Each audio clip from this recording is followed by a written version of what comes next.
नमस्कार, मैं हूं पंकज सिंह जाडेजा। हमारा उद्देश्य है राष्ट्र से स्नेह, राष्ट्र का सम्मान। अब देखते हैं आज की दिन भर की टॉप हेडलाइन।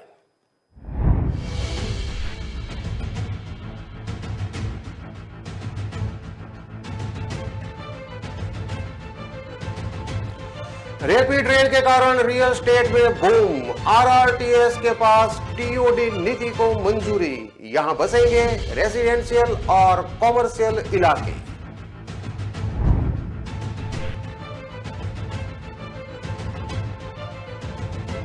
पीटबुल से डरे मालिक, बोले नहीं पालना चाहते। नोएडा की एनिमल संस्था के पास देश भर से 200 कॉल्स आई। 6 तो रात में पीटबुल बांधकर चले भी गए। काशी में मांस और शराब की बिक्री प्रतिबंधित हो। बागेश्वर धाम पीठाधीश्वर बोले अगर हमें दोबारा बुलाना चाहते हैं तो संकल्प लीजिए, सरकार जरूर मानेगी।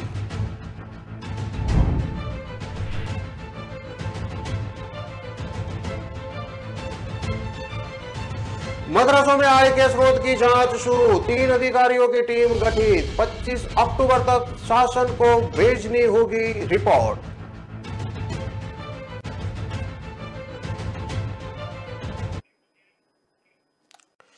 अब देखते हैं खबरें विस्तार से।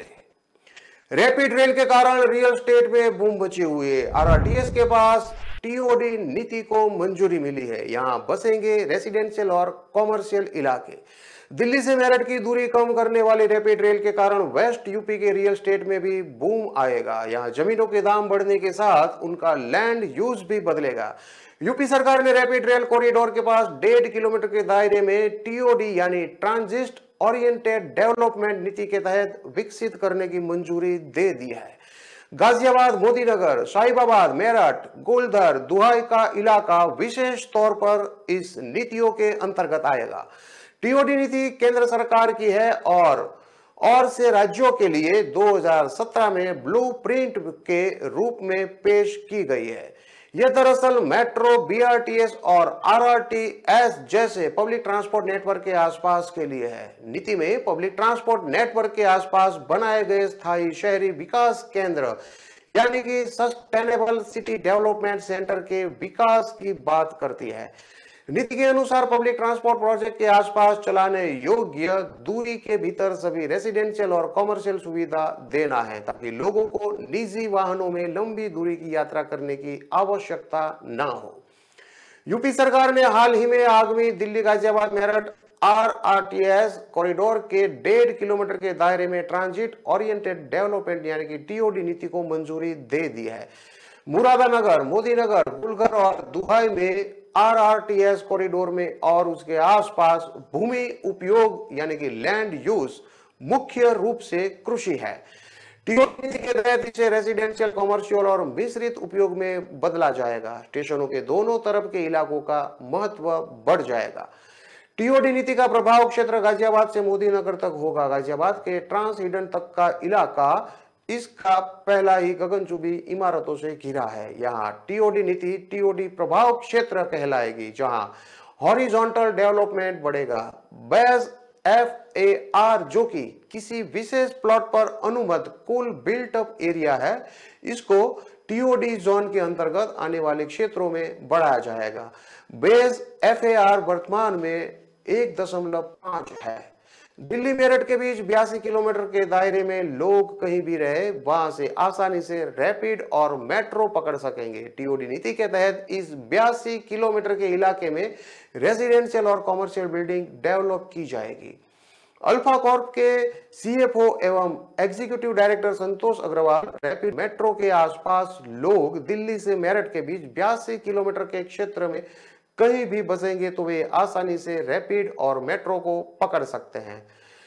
पेरिफेरल एरिया में भी लोगों का ट्रेवल टाइम घटेगा। इससे मेरठ के रियल एस्टेट क्षेत्र में कीमतें बढ़ेगी। ईएफपी इंडिया के एग्जीक्यूटिव डायरेक्टर शशांक वशिष्ठ के अनुसार पब्लिक ट्रांसपोर्ट सिस्टम डेवलप होने से उस इलाके का रियल एस्टेट बूम करता है। आरआरटीएस का पूरे एनसीआर के उपनगरीय क्षेत्रों की रियल एस्टेट इकोनॉमिक पर प्रभाव पड़ेगा। दिल्ली, गाजियाबाद, मेरठ आरआरटीएस कॉरिडोर ने पहले ही गाजियाबाद, मेरठ और आसपास क्षेत्रों के रियल एस्टेट की कीमतों में 8 से 10% की ग्रोथ हुई है। एनसीआरटीसी के मैनेजिंग डायरेक्टर विनय कुमार सिंह का कहना है कि आरआरटीएस कॉरिडोर ट्रेवल के साथ इन्वेस्टमेंट और इकोनॉमिक ग्रोथ भी देता है। इससे ट्रांजिट स्टेशन और कॉरिडोर के आसपास बसवाट बढ़ेगी। ये इलाके डेवलप हो गए तो प्रॉपर्टी रेट भी बढ़ेगा। दिल्ली, गाजियाबाद एवं मोदीनगर, मुरादानगर तथा मेरठ जैसे सैटेलाइट एरिया के करीब होने के बावजूद गुरुग्राम और मानसेर की तरह खरीदारी की रुचि को आकर्षित नहीं कर सका। दिल्ली, गाजियाबाद, मेरठ आरआरटीएस कॉरिडोर इस हालांकि टीओडी नीति की मंजूरी से इन सैटेलाइट शहरों के रियल एस्टेट में बदलाव होगा।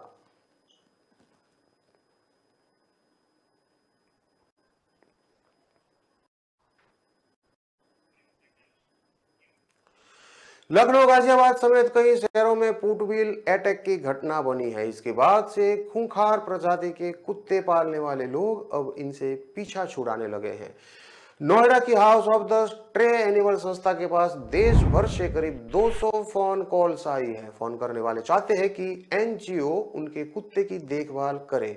6 लोग तो अपने पिटबुल रात के वक्त एनजीओ कार्यालय के नजदीक बांधकर चले गए। अब एनजीओ इनकी देखभाल कर रहा है। इतने डॉग्स हम नहीं पाल सकते, इसलिए लोगों की ही कर रहे हैं काउंसलिंग, ऐसा संस्था का कहना है। नोएडा के सेक्टर 54 में house of the stray animal संस्था का ऑफिस और स्टे दोनों है। ये संस्था करीब 10 साल से स्ट्रीट और पालतू कुत्तों की देखभाल कर रही है। संस्था के डायरेक्टर संजय मोहपात्रा ने बताया कि लखनऊ में पिटबुल डॉग ने अपनी मालकिन होया मार डाला था। इसके बाद से लोग पिटबुल और अन्य खूंखार प्रजातियों के डॉग को पालने से कतराने लगे हैं। उन्होंने आगे बताया कि पिछले 1.5-2 महीने में मेरे पास उत्तर प्रदेश, केरल, ओडिशा, पश्चिम बंगाल, हरियाणा, दिल्ली, उत्तराखंड राज्यों से करीब 200 फोन कॉल्स आई है। कॉल करने वाले लोग पेट्स के शौकीन थे, लेकिन लखनऊ की घटना के बाद वे उसे पालना नहीं चाहते। वे चाहते हैं कि इन कुत्तों की देखरेख हमारी एनजीओ करे। चूंकि हमारा इतना बड़ा स्ट्रे नहीं है कि हम देश भर के डॉग को रख सके, इसलिए हमने 15 काउंसिलर की टीम बनाई है। ये काउंसिलर उन लोगों को समझा रहे हैं कि जिनकी फोन कॉल्स आई है, उनसे बातचीत करके डॉगों को शांतिपूर्वक रखने के टिप्स दे रहे हैं। काउंसलिंग का नतीजा यह हुआ कि फोन करने वाले ज्यादातर लोग फिर से डॉग्स को रखने पर सहमत हो गए हैं। संजय मोहपात्रा ने बताया कि पिछले कुछ दिनों में 6 पिटबुल हमारे पास आए हैं। इनके मालिक खुद इन्हें रात के वक्त एनजीओ के पास छोड़कर चले गए। जब हम सुबह के वक्त एनजीओ पहुंचे तो ये हमें उसके आसपास बंधे मिले। अब हमारी एनजीओ ही उन पिटबुल डॉग्स की देखरेख कर रही है। हम इस डॉग्स को प्रॉपर ट्रेनिंग देंगे, इनकी नसबंदी और वैक्सीनेशन कराएंगे, फिर इनके लिए सुरक्षित घर भी ढूंढेंगे। एनिमल लवर संजय मोहपात्रा कहते हैं कि डॉग्स अचानक खूंखार नहीं हो जाते। उनके पालने वाले लोग खान पान, रहन सहन में कोई ना कोई कमी कर देते हैं, जिस वजह से कुत्ते खूंखार हो जाते हैं। इसलिए जरूरत है कि डॉग्स को एक बच्चे की तरह रखा जाए। गाजियाबाद और नोएडा में कुत्तों के काटने के रोजाना 400 से ज्यादा केस आ रहे हैं। डॉग्स अटैक की घटनाएं बढ़ने पर दोनों शहरों में हाउसिंग सोसाइटी की आरडब्ल्यूए ने कड़े नियम लागू किए हैं। इसके तहत सोसाइटी में सार्वजनिक स्थान पर पालतू कुत्तों को घुमाने, उन्हें लिफ्ट में ले जाने पर बैन लगाई है। ब्रीडिंग का एरिया भी तय किया गया है। कई सोसाइटी में घुमाते वक्त मुंह पर जाली वाला मास्क अनिवार्य किया गया है। Pitbull dog America, Germany, Denmark, Spain, Britain, Ireland, Romania, Canada, Italy और फ्रांस समेत 41 देशों में बैन है। कई देशों में पिटबुल प्रजाति के कुत्ते को रिहायशी इलाके में पालने पर भी प्रतिबंध लगा हुआ है। एक्सपर्ट के मुताबिक पिटबुल प्रजाति के कुत्ते किसी व्यक्ति या जानवर को कब्जे में लेने के बाद अपने जड़वे को लॉक कर देते हैं। ऐसे में छुड़ा पाना आसान नहीं होता।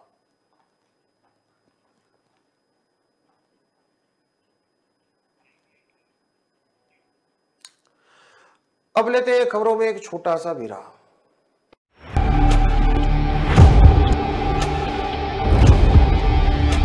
बोल धरती जयकारा, गगन है सारा गूंजा रे।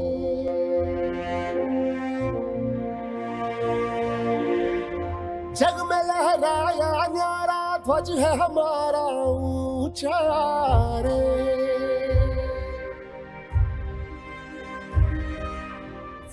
हम वो योद्धा वो निडर, हम जो भी दिशा में जाए, सारे पथ चरण छुए और पर्वत शीस नवाए।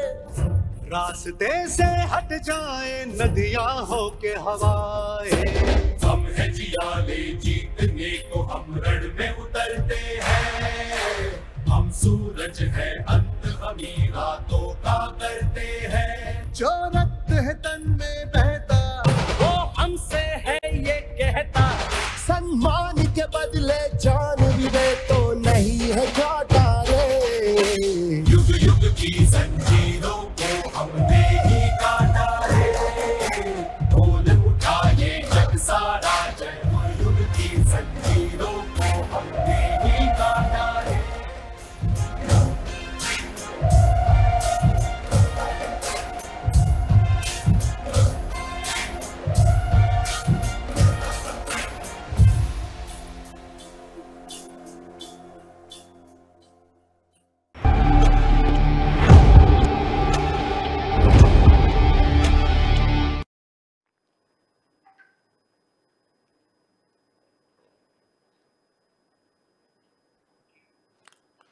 विराम के बाद एक बार फिर से आपका स्वागत है।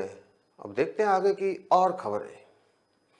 बागेश्वर धाम पीठाधीश्वर पंडित धीरेन्द्र कृष्ण शास्त्री ने काशी में मांस और शराब की बिक्री पर प्रतिबंध की मांग की है। उन्होंने कहा कि काशीवासी यदि हमें दोबारा बुलाना चाहते हैं, मांस और शराब की बिक्री पर प्रतिबंध लगवाने की दक्षिणा दीजिए। काशीवासी संकल्प ले लेंगे तो सरकार जरूर मानेगी और यहाँ मांस मदिरा की बिक्री बंद, हर हालत में बंद हो जाएगी।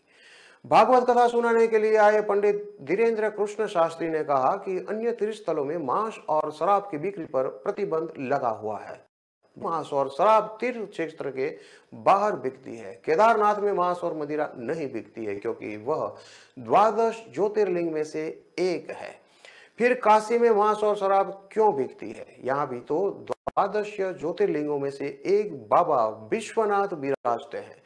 काशी में भी मांस और शराब की बिक्री नहीं होनी चाहिए। काशी के लोग जगह जगह बैनर और पोस्टर लगाए कि यहाँ मांस और शराब नहीं बिकनी चाहिए। उनकी आवाज सरकार तक जरूर पहुंचेगी।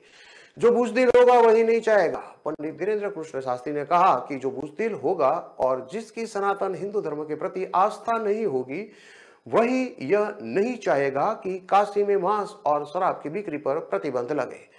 भागवत कथा सुनने आए लोगों ने से बागेश्वर धाम पीठाधीश्वर ने पूछा कि काशी में मांस और शराब की बिक्री पर आप सभी कब तक प्रतिबंध लगवा देंगे? इस पर लोगों ने कहा कि अधिकतम 1 साल में हम लोग सरकार को राजी कर लेंगे कि यहाँ मांस और शराब ना बिके।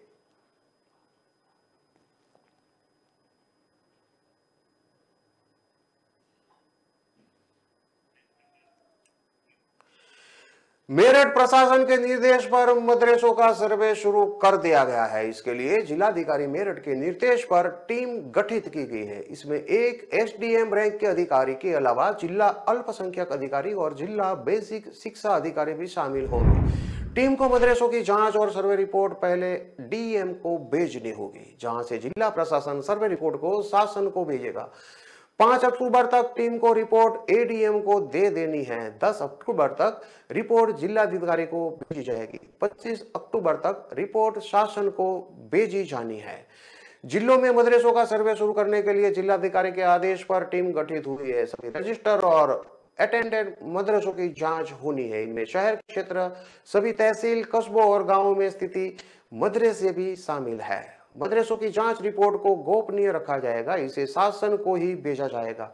आधा सितंबर बीत चुका है और टीम को 20 दिन में सर्वे कर यह रिपोर्ट उच्च अधिकारियों को सौंपनी है। उपर जिलाधिकारी प्रशासन अमित कुमार राय ने बताया कि सभी बिंदुओं पर सर्वे कर रिपोर्ट शासन को भेजी जाएगी। मदरसों में आय के स्रोत क्या है? मदरसों में बच्चों के लिए आय कहां से आ रही है? साथ ही जो शिक्षक है उनके कितना पैसा दिया जा रहा है और यह पैसा कहां से आ रहा है?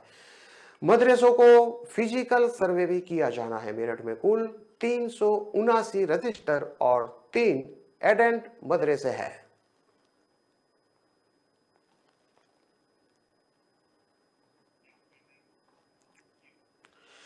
राजस्थान में पायलट के नाम पर पॉलिटिक्स थमने का नाम नहीं ले रही है। भरतपुर में कुम्हर के पला गांव में पहुंचे मुख्यमंत्री अशोक गहलोत के सामने मंत्री विश्व ने तंज भरे लहजे में कहा कि मुख्यमंत्री साहब, आपका सबसे बड़ा पायलट तो मैं हूं, क्योंकि मेरे पास नागरिक उड्डयन विभाग है। भरतपुर संभाग के कुछ इलाकों में भारी बारिश के अलर्ट के बीच मुख्यमंत्री अशोक गहलोत आज दोपहर भरतपुर पहुंचे थे। मुख्यमंत्री ने कांग्रेस नेताओं और कार्यकर्ताओं से मुलाकात की। मुख्यमंत्री अब कुम्हर के पला गांव पहुंचे हैं। यहां सीएम राजीव गांधी ग्रामीण ओलंपिक ब्लॉक स्तरीय खेलों के समापन कार्यक्रम में हिस्सा ले रहे हैं। मुख्यमंत्री हेलीकॉप्टर से दोपहर 12:10 पर वहां पहुंचे। कार्यक्रम के अंदर मंत्री रमेश मीणा ने कहा कि लंपी बीमारी को राष्ट्रीय आपदा घोषित किया जाना चाहिए। प्रदेश में बीजेपी के 25 सांसद हैं। उन्होंने कहा कि ईआरपीसी के मामले में सीएम परियोजना की लीडिंग कर रहे हैं। बीजेपी नेता और केंद्रीय मंत्री गजेंद्र सिंह कहते हैं कि डीपीआर सही नहीं है। तब सीएम गहलोत ने कहा था कि हम ऐसा पैसा देंगे। बीजेपी इस परियोजना को रोकना चाहती है। पार्टी प्रदेश अध्यक्ष गोविंद सिंह डोटासरा ने कहा कि लंपी बीमारी गुजरात से आई है। इस बीमारी से जुड़ी सभी दवाएं केंद्र सरकार गुजरात ले गई है। राजस्थान में कांग्रेस सरकार ने कोरोना काल में ऐसा काम किया था कि प्रधानमंत्री मोदी ने भी कहा कि राजस्थान जैसे पैटर्न पर काम करना चाहिए। कांग्रेस सरकार का आने वाला बजट युवाओं के लिए होगा। मंत्री विश्वेंद्र सिंह ने कहा कि आज मेरे गले में पट्टा पीडब्ल्यूडी मंत्री बचन लाल की वजह से है। जिले में सड़कों की हालत इतनी खराब है कि गर्भवती महिलाओं को अस्पताल लेकर जाओ तो बच्चा रास्ते में ही हो जाता है। मंत्री विश्वेंद्र सिंह ने कहा कि सीएम साहब, मैं आपका सबसे बड़ा पायलट हूं, क्योंकि मेरे पास नागरिक उड्डयन विभाग है। इससे पहले सभा स्थल पर जुटी भीड़ सीएम के आने का इंतजार कर रही थी। भारी बारिश के अलर्ट ने प्रशासन की चिंता बढ़ाई, लेकिन मुख्यमंत्री भरतपुर पहुंच गए। मुख्यमंत्री वाटरप्रूफ मंच बनाया गया है। जनता के लिए टेंट की व्यवस्था की गई है। पल्ला हवाई पट्टी पर जिले के ज्यादातर विभागों के अधिकारियों का लगाया गया था। चप्पे चप्पे पर अधिकारी तैनात रहे। संभागीय आयुक्त सावरमल वर्मा, आईजी गौरव श्रीवास्तव, जिला कलेक्टर आलोक रंजन, एसपी श्याम सिंह ने व्यवस्थाएं संभाली। सीएम गहलोत ने भरतपुर आने से पहले ही भरतपुर धौलपुर को चंबल प्रोजेक्ट के दूसरे चरण को मंजूरी दी थी, जिसकी वित्तीय स्वीकृति भी जारी कर दी गई है। इस प्रोजेक्ट से चंबल नदी पर पानी का रिजर्वायर बनाया जाएगा। सीएम अशोक गहलोत भरतपुर में पशु चिकित्सालय अरबोरों के भवन का लोकार्पण करेंगे। इसके अलावा पशु चिकित्सा केंद्र धनवाड़े भवन का लोकार्पण, 5 शिलान्यास, खेल स्टेडियम निर्माण का कार्य कुम्हर, खेल स्टेडियम निर्माण का कार्य डीग कुम्हर बाईपास के निर्माण कार्य की डीपीआर तैयार की गई है। उसका शिलान्यास डीग और कुम्हर में सड़कों की मरम्मत के कार्य को शिलान्यास और lawn patchwork missing link Deeg और कुम्हेर के 12 करोड़ के कार्य का शिलान्यास करेंगे। साथ ही चिरंजीवी लाभार्थियों से भी वो मिलेंगे।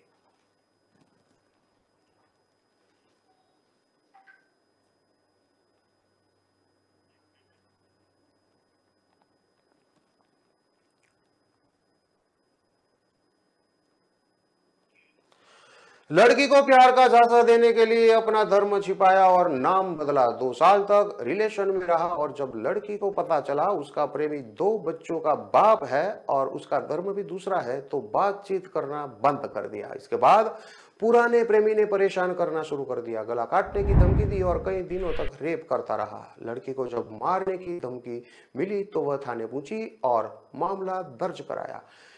घटना कोटा के महावीर नगर थाने की है। 7 सितंबर को पीड़िता ने महावीर नगर थाने में मामला भी दर्ज करवाया है। पीड़िता ने बताया कि अब रिपोर्ट वापस लेने के लिए उस बाद दबाव बनाया जा रहा है। पीड़िता ने बताया कैसे उसे धोखे में रखा, पहले दोस्ती की और अब मारने की धमकी दे रहा है।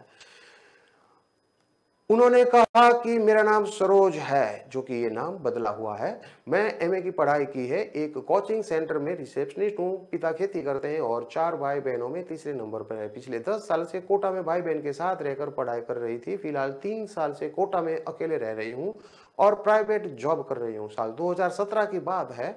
पढ़ाई के दौरान वो अपने गांव गई थी। गांव में मोबाइल खराब हो गया था। मोबाइल ठीक करवाने के लिए सुल्तानपुर में बंटी की दुकान पर गई तो उसने मोबाइल रख लिया और बदले में खुद का मोबाइल यूज करने के लिए दे दिया।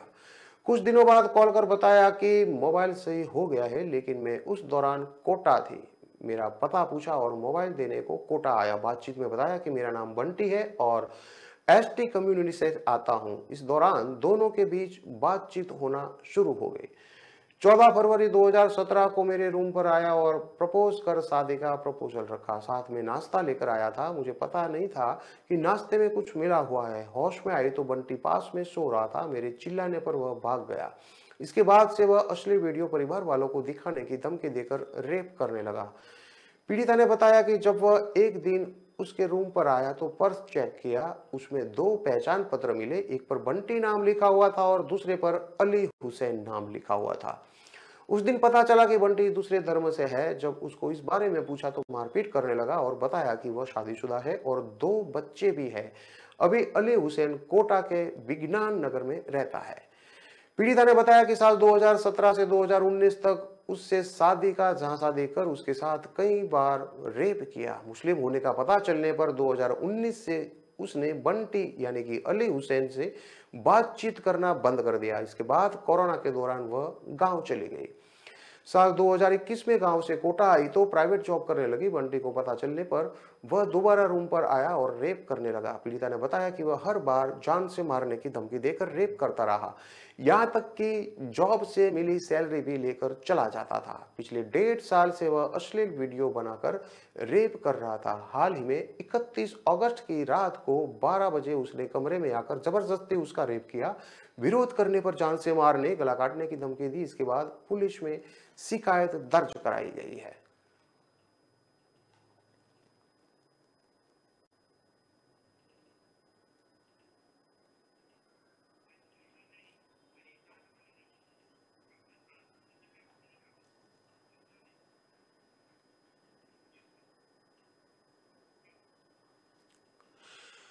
सिरोही पोस्को विशेष कोर्ट के जज जोगेंद्र अग्रवाल ने नाबालिग साली से रेप करने के दोषी सगे जीजा बाबू राम गरासिया को 10 साल के कठोर कारावास की सजा सुनाई है। इसके साथ ही 25,000 रुपये का जुर्माना भी लगाया गया है। विशेष कोर्ट के लोक अभियोजक प्रकाश धवल ने बताया कि 23 मार्च 2019 को स्वरूपगंज थाने में एक व्यक्ति ने रिपोर्ट देते हुए बताया कि उसकी नाबालिग बेटी घर से दुकान पर घरेलू सामान लेने के लिए गई थी। रास्ते में गुप्तेश्वर महादेव मंदिर के सामने उसे बाइक पर उसका जीजा बाबूराम गरासिया, जो कि पौबा गरासिया का पुत्र है और निवासी है फूलाबाई खेड़ा का, वो बाइक लेकर उसके पास आया तथा उसने कहा कि गाड़ी में पेट्रोल भरवाना है, अजपुरा चलकर आते हैं। इस पर नाबालिग सगा जीजा होने के नाते उस पर विश्वास करके बैठ गए। बाबू उसे सुनसान जगह पर ले गया तथा उसके साथ रेप किया। उसके चीखने चिल्लाने की आवाज सुनकर वहां बकरी चरा रहे एक व्यक्ति दौड़ता हुआ आया। उसने देखा कि बाबू गरासिया वहां से फरार हो गया है। इसी दौरान वहां से जा रहे कासिंद्रा निवासी धर्माराम देवासी और हंसाराम भील उसे साथ लेकर घर तक छोड़ने आए। पुलिस ने मामला दर्ज कर मेडिकल जांच करवाई तथा मामला कोर्ट में पेश किया। कोर्ट में लोक अभियोजक प्रकाश धवल ने 11 गवाह और 24 दस्तावेज पेश किए।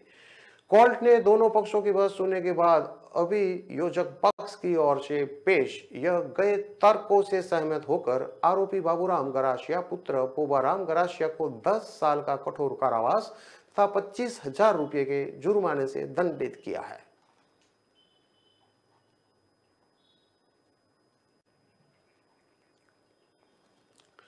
हनुमानगढ़ में अज्ञात लोगों ने 3 बच्चों को अपनी गाड़ी में बैठाने की कोशिश की। जंक्शन के कैनाल कॉलोनी स्थित राजकीय महात्मा गांधी स्कूल यानी कि अंग्रेजी माध्यम में पढ़ने वाले 3 बच्चों को घर लौटते समय अज्ञात वैन सवारों ने उनको अपनी गाड़ी में बिठाने की कोशिश की, लेकिन बच्चों ने वैन में बैठने से मना कर दिया। इस पर अज्ञात वैन वहां से चली गई। बाल कल्याण समिति के संज्ञान में यह मामला आया तो बुधवार को समिति की टीम स्कूल पहुंची और तीनों बच्चों के साथ ही स्कूल प्रशासन से बात कर जानकारी जुटाई। इधर बच्चों के अभिभावकों की ओर से संदिग्ध अज्ञात वैन के बारे में जंक्शन पुलिस थाना में सूचना दी गई है।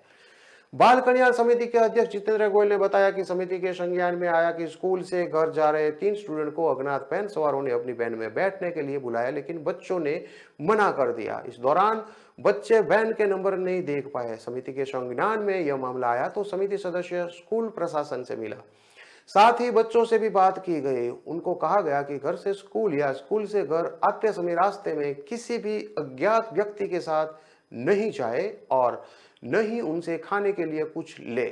गोयल ने कहा कि इस मामले की पूरी तरह जांच करेंगे। इस संबंध में बच्चों के परिजनों की ओर से जंक्शन पुलिस थाना में भी सूचित किया गया है।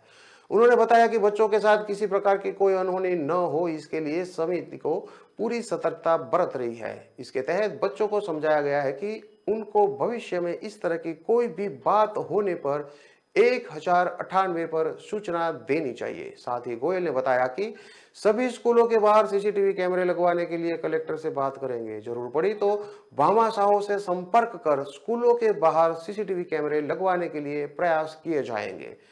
स्कूल प्रिंसिपल गुरमीत सिंह ने बताया कि स्कूल में पढ़ने वाले बच्चों की सुरक्षा का पूरा ध्यान रखा जा रहा है। इसके लिए बाकायदा स्कूल सिक्योरिटी कार्यक्रम चलाया जा रहा है। स्कूल की 4 दीवारी के अंदर सीसीटीवी कैमरे लगवाए गए हैं और गार्ड भी तैनात किया गया है। इसके अलावा बच्चों को छुट्टी से पहले अगर कोई लेने आता है तो स्कूल रजिस्टर में लगी 3 अभिभावकों की फोटो वाले व्यक्ति के आने पर ही बच्चों के साथ भेजा जाता है, किसी अनजान व्यक्ति के साथ नहीं भेजा जाता।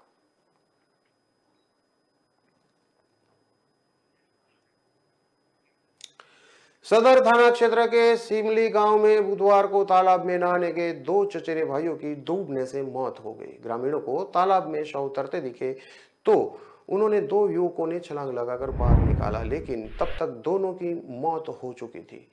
मासूमों की मौत के बाद परिवार में कोहराम मच गया। परिजनों का रो रो कर हाल बेहाल है।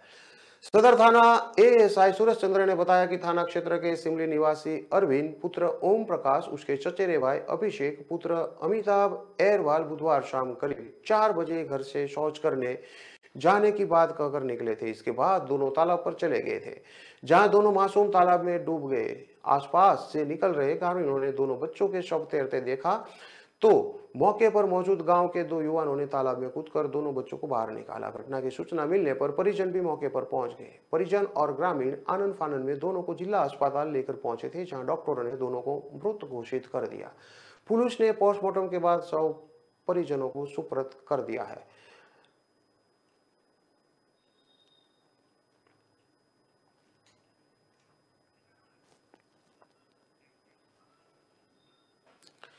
विस्तार से खबरें पढ़ने के लिए आप हमारे वेबसाइट का भी प्रयोग करें। हमारा वेब का पता है www.kalamkartavya.com। हमारी कलम ही हमारा कर्तव्य है कि उद्देश्य के साथ खबरों को आप राष्ट्र प्रथम के साथ देखते रहिए। नमस्कार।